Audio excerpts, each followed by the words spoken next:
రంగులు రాజారావు గారు మూడో అమ్మాయి పక్కిటి పుల్లారావు గారు నాలుగో అబ్బాయితో జంపు జల్లాని అంట ఇంకా మనం మెరగంటి మంగ తయారు గాజులు సిట్టమ్మ దుబాయ్ సత్యవతి ఆళ్ళ మొగుల్ని వదిలేశారంట వాళ్ళ కథలు మాత్రం నేను చెప్పలేను కానీ ఆ నోటితో ఆడే చెప్పుకుంటారంట మొదలెట్టవే మంగ తయారు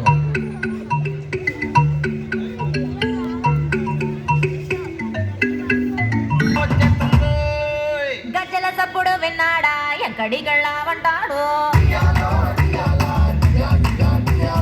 రాజులవుకుడు విన్నాడా ఎవడికి సైగలు అంటాడు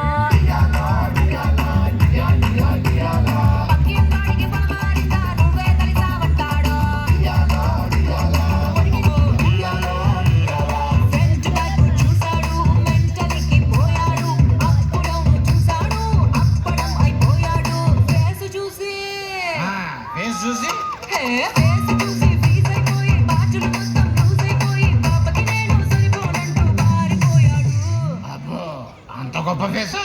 జర మాకు కూడా చూపించరాదే